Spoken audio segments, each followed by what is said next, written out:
and welcome to our show. I'm Gail Burke. I'm here with my co-host, Elliot Margolis, and this is What's Happening. Before we get into our interview, I would like to make a public announcement. There is a large grassroots effort being made to allow the citizens of Massachusetts to vote on whether we should keep or eliminate Common Core from our public schools. We need 100,000 signatures in order to get on the 2016 ballot. Petitions are being circulated throughout the state, and I urge you all to sign the petition. If you wish to help out with the signature drive, please get in touch with Michael Genry. His telephone number is 978-273-7772. Thank you. Welcome to our show. This is David Manzi. He's a present member of the Beverly School Committee. Thank you for coming, David. Thanks for inviting me. Glad to be here, Gail. I know that you're running for mayor. Yes. And as mayor, you will Yes. also be a member of the school committee. Absolutely. Okay. Both you and the current mayor voted in favor of park testing, which continues to have many detractors and even more problems. Do you stand by your vote, or would you consider returning to the MCAS? I was never a firm believer in MCAS, and that's probably why I looked at park as an alternative to look at. I just felt MCAS was very complicated. During the various administrators or superintendents that we've had over the years, they've even had a very difficult time trying to explain to us all the components of this particular measurement system. So when you take that into consideration, you know, I'm willing to look at park further and see if it's a better tool for evaluating students, because as I said, in the past, MCAS has just been a very, very complicated measurement evaluation. So unless they can somehow restructure that so it's easier for everyone to fully understand where we're at, where we're going, and where it all leads to. But you know, I'm open. I'm not closed to it. But I just believe that it wasn't a great system to begin with. Well, I think a lot of people would disagree because, first of all, after 15 years of having MCAS, it did make Massachusetts #1 in the nation. The only, probably the only thing I would say is that it probably needed changes. But the park testing is totally different. I'd go even further and say, I mean, it's #1 in the nation. Actually, when you compare Massachusetts with many of the European countries and everyone else that we're measured against, all right, when you compare Massachusetts students, all right, we're pretty much, very much at the top of those lists. So a lot of times... Depending on the test. Yeah, but the fact of the matter is that Massachusetts students, based upon, you know, evaluation processes and measurement, all right, measure right up there with European countries that are so well, I guess, talked about when you talk about evaluation of students. And I also said in the last show I was on with you, all right, I believe the European educational model is far superior to ours. I believe that our educational model, all right, over the last 40 years has gone down here. Absolutely. All right, where the European educational model is more actually representative of what we had 40 years ago. All right, so we have gone, I feel, backwards. Now you tell me, all right, I want someone to explain to me how every student walking into Beverly High School is in a college prep course. All right, it makes absolutely no sense whatsoever. I'm a graduate of Bishop Fenwick High School. I went to Bishop Fenwick High School purposely because it was a college prep school, all right? Now, had I gone to Beverly High School, I had the option, all right? I could have been in a general course, I could have been in a business course, all right? I could have been in the trade school, or I could have been in a college prep course, all right? But the fact of the matter is, when did all of these students, all right, become college prep material, all right? The fact of the matter is, all we've done is dumb down the educational process, all right? And you get a bunch of know-it-alls, all right, in the educational process that are making these decisions, all right, that just think that because you put these kids into a college prep course, you're going to raise, you know, them to, you know, super heights, all right, of intelligence. Okay, but taking that, you've been on the school committee for a long time. Why is it that a kid can go to school, not have his math the way it should be in his class, not have his English the way it should be in his class, and still get promoted? Why are they promoted? What is the purpose of social promotions? You know, I'm not going to specifically address that because I don't feel that that's an overwhelming problem within the Beverly School Well, you District. just said that we're dumbing down the students. And if a kid is in the 7th grade and can only read 3rd grade, that's dumbing down of the students. I'm not going to that particular. I'm not saying exactly what you're saying. All right. All I'm telling you, in general, all right, is that when you don't have a broad base, all right, method, all right, of bringing kids in, all right, offering various course loads, all right, then you're going to have a problem, all right? And I believe that that's not the way to go. I'm not saying that we have kids out there that are at a 3rd grade level in you know, the 12th grade, all right? And I'm not saying that that's the issue. All I'm saying is that we had a better educational process going back years ago, similar to what they do in Germany. I mean, just recently on the news, all right, we have all these, you know, people coming out of the Middle East that are trying to migrate their way into these European countries. What did the Germans do as soon as these people got there? Do you know? I don't know. All right, well, I'll tell you what they did. Well, first of all, first they welcomed them. They welcomed them. Now they're saying, we can't do this. No, the first thing the Germans did once those people got there was put them in training, all right?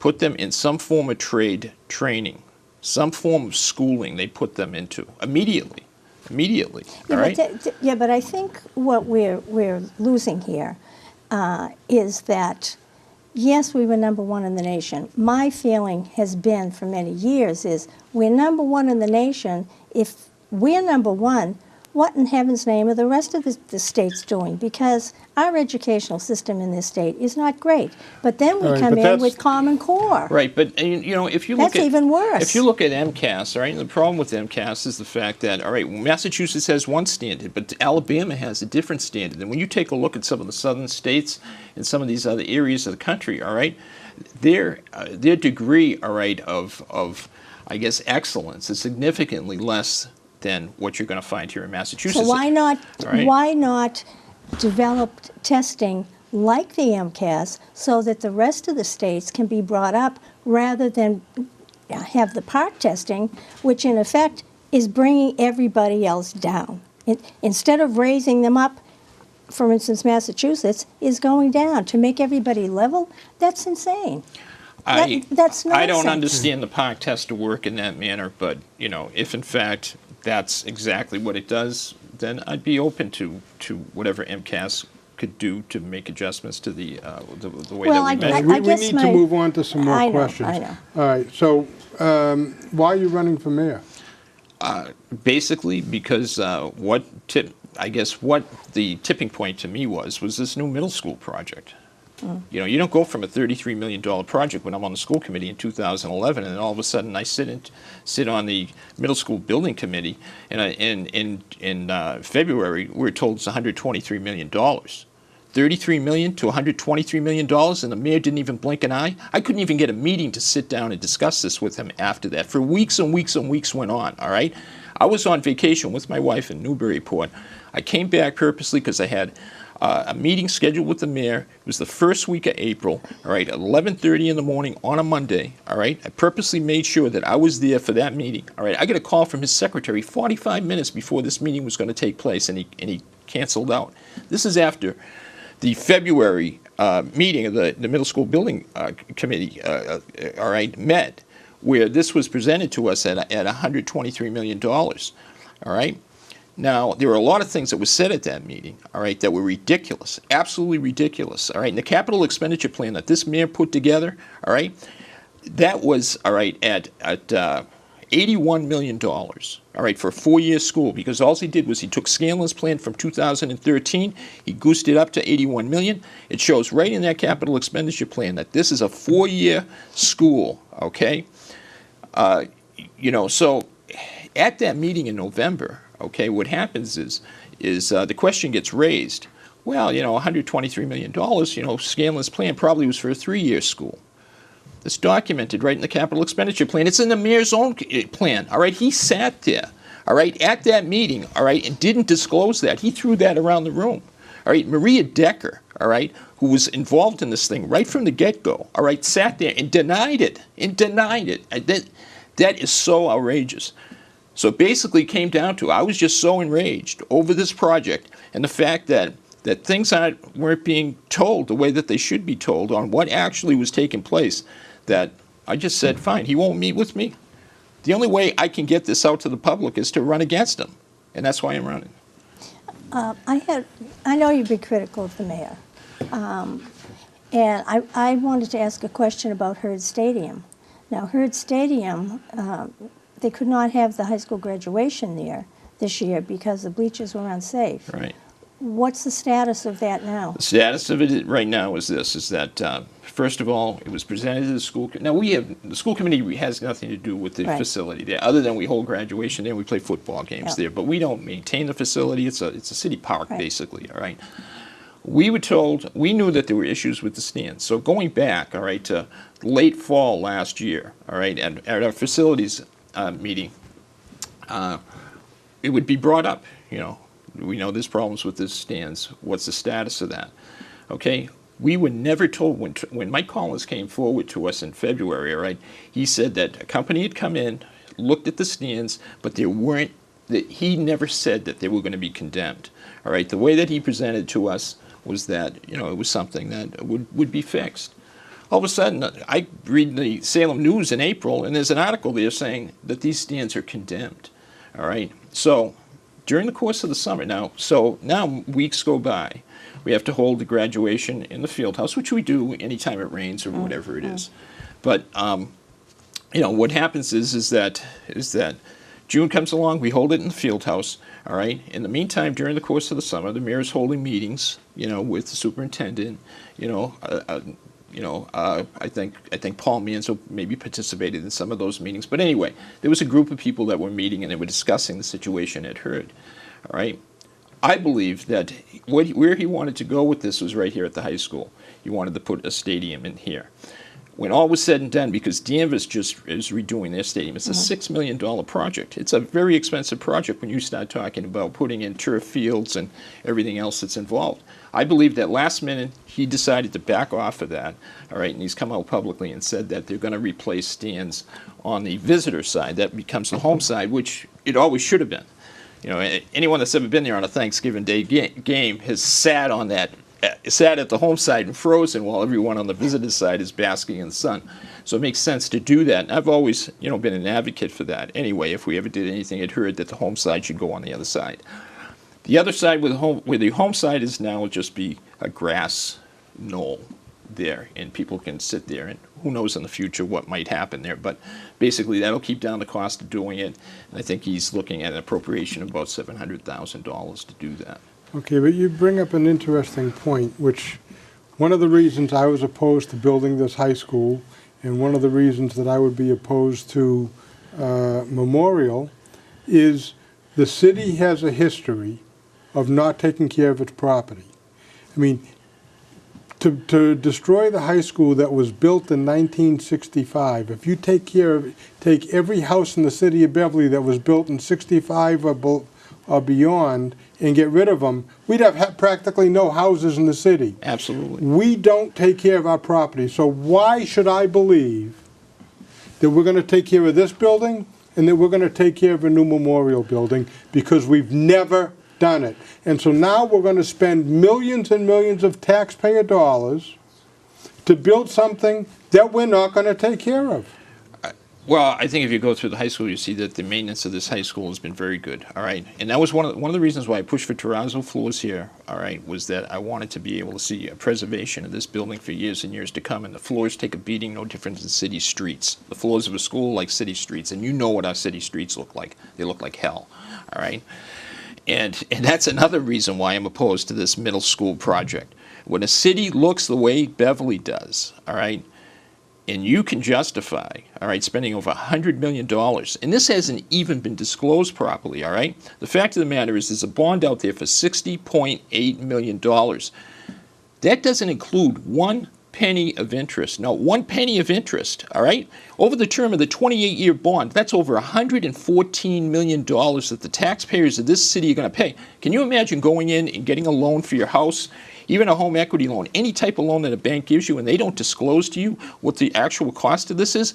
That has never been disclosed, all right, to the taxpayers of this city. All right, at the public hearing, I never heard it mentioned once. In public hearing, what a joke that was. All right, there wasn't one robocall the mayor sent out in regards to that public hearing. How many robocalls did he send out on the Memorial Day parade? How many robocalls did he send out to say, oh, school's out? All right, he, at a drop of a hat, all right, he sends out a robocall. Here we have the largest project in the history of the city of Beverly, the history of the city of Beverly, and he doesn't do one thing. Of the people that talked, they were all city and school employees that were there, other than a handful of other people that found out one way or another that there was a public hearing going on. This has been, you know, for a mayor that tried to, you know, paint a picture of Mayor Scanlon as the man behind the Iron Curtain, all right? And he's supposed to be Mr. Transparency? No, I don't see it. I don't see it at all. And to get back to your question, all right, further, because I think I diverted off that. Anyone that's walked through the Memorial Building, all right, in the last few years, that building, all right, looks, if you go through those corridors, they look as good as they did, all right, back 30, 40, 50 years ago, all right? The way that school was built, all right, that it just maintained itself extremely well. The walls, they're you know, made of fabricated blocks that just shine as shiny today as they did 50 years ago of anyone that went to school there, all right? Is one of the biggest problems, though, the wiring and all the stuff necessary for all the computers that would have to be put in there? That's an excuse that, under my model... I don't know, I'm just asking. Right, I don't believe that that's an issue. No. Under my model, that becomes an early childhood center. We have pre-K and kindergartners there in the administration offices. What safer place to put your pre-K kids, all right, and your kindergarten kids, all right, in our special EEC program than the same building where the administration offices are, all right? Under my plan, that calls for that. You know, look at,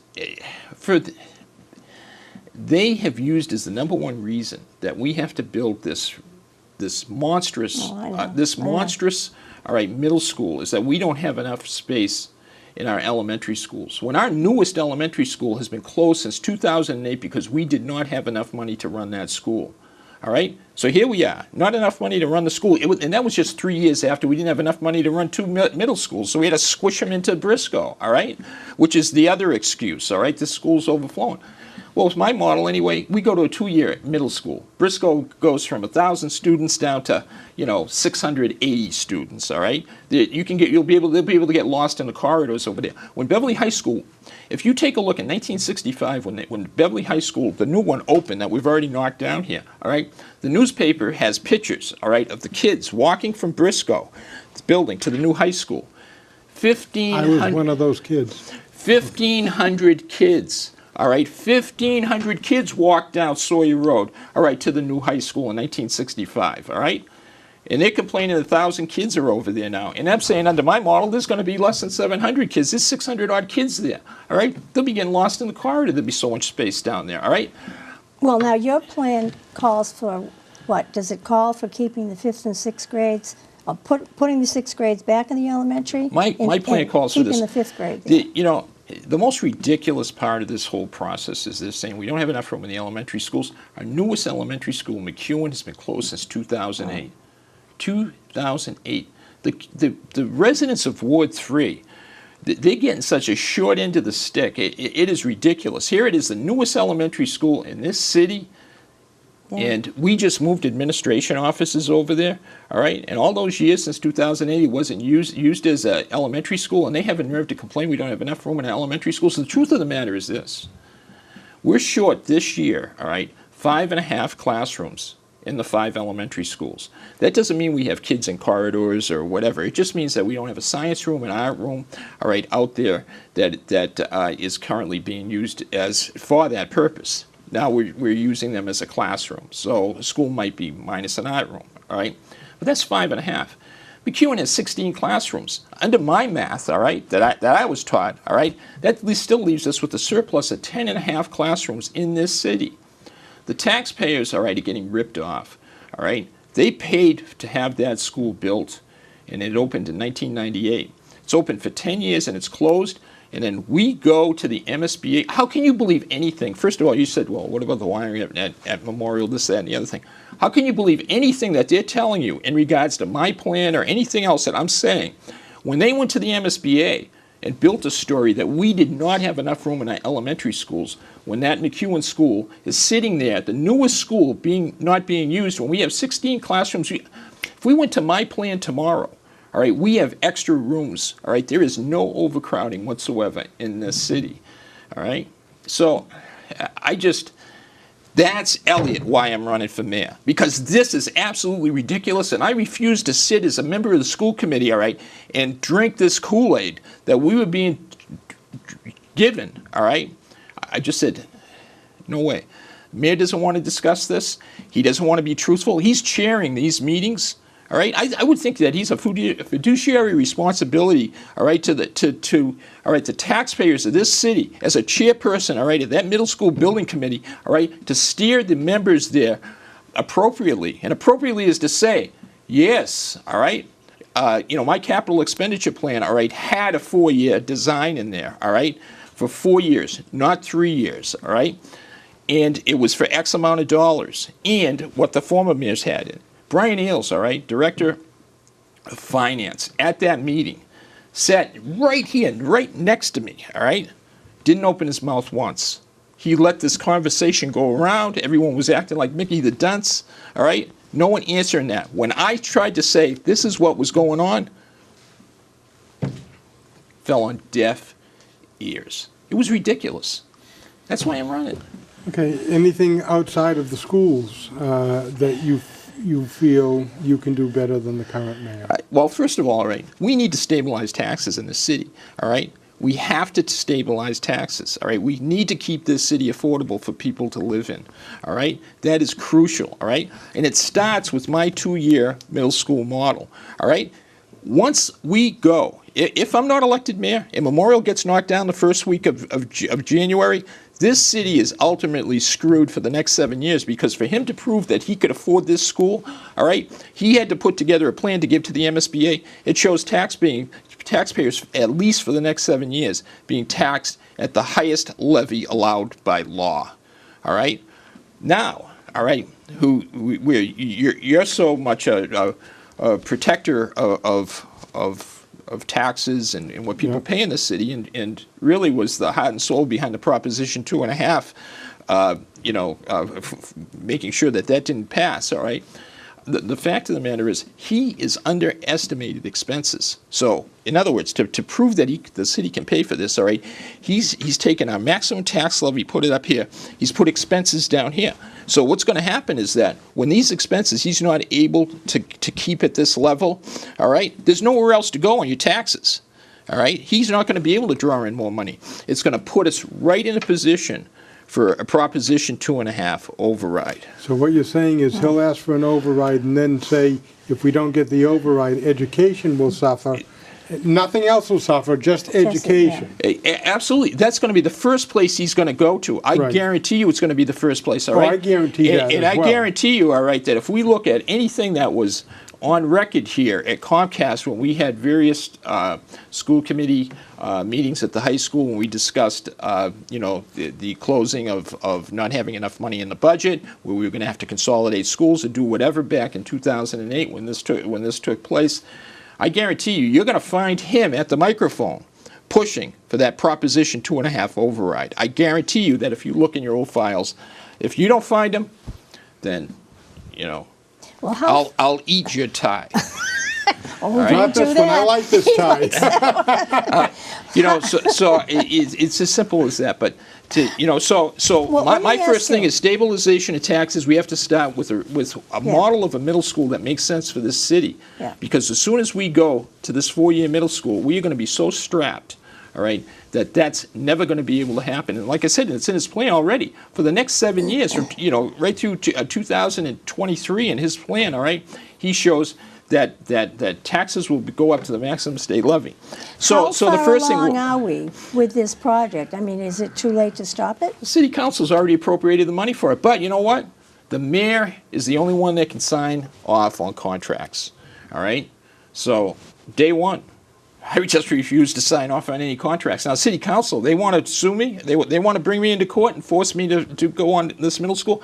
I guarantee you, all right, that the residents, I don't think they'd go there, first of all. I don't think they'd go there because they would be so, I think just in shock that Mr. Cahill is not sitting in that corner office any longer, all right, that they would back off. That they would back off. If the citizens rose to the level of saying, Mike Cahill, you're gone, all right? You're not going to put this city in that position, all right, a financial hardship for the next 20 years, all right? You're gone. I think the city council would just say, oh my God, we misread this. And I'm going to tell you right now, all right, the electorate is very angry right now. We see it with Donald Trump, all right? We see it with Bernie Sanders, all right? So you have two guys that are really kind of at the opposite end of the spectrum, but they represent a lot of the same kinds of things. They're different kinds of politicians, all right? And there's an anger out there where people are just saying, hey, listen, we're fed up with the same old, all right? So basically, stabilization of taxes is critical, all right, for this city years to come, all right? Right now, okay, at one of the city council meetings, all right, Brian Ailes said to some of the councilors in one of their subcommittees that the city was bringing in approximately around $2 million a year, all right, in additional revenues. All right, that means we're being overtaxed, all right, by $2 million a year. Well, let's put it to good use. I think the residents of this city want that to go to good use. They don't want it for us. They don't want to see us using that money paying off debt. All right?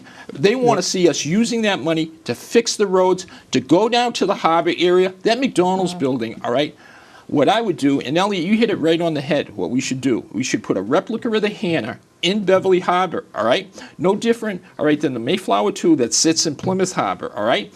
The next thing that we should do is we need to open up walking paths along the shoreline, all right? No different than a Gunquit, Maine, all right? And then what we need to do is get access to some of those, all right, various mansions in Beverly Farms, no different than Newport, Rhode Island, all right? Beverly could be all of those in one, all of those things in one, all right, if the focus was in the right direction, all right? But when you're making, crazy decisions like I see going on at City Hall, and you get a city council group that just rubber stamps everything. Go ahead, let's rubber stamp things. We are not headed in the right direction. How can you say we can afford this project when the roads in Beverly look the way they do? Yes, we get some projects going on, but we get miles and miles of roads. These side streets, I'm going to tell you right now, if you're not watching when you're going on some of these side streets, you just put $1,000 or more damage on your car. I'll tell you something else.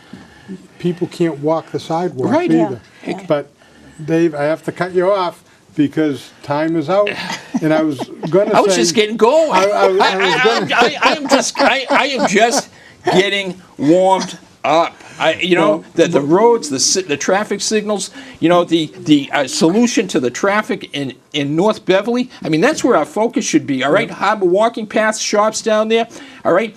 Arts and theater. If we can't find a better way, all right, to provide parking downtown, I don't care what you got going on down there. That's going to fail, all right? We get, parking meters. We need to eliminate most of these parking meters on these streets and go the route that Newburyport goes, and have your lots that are off to the side, maybe metered but directly along. Good idea. Got to cut. Time out. I was going to give you a chance to tell us why we should vote for you, but I think you already did that. I hope this was educational for everybody watching. It's going to be an interesting election.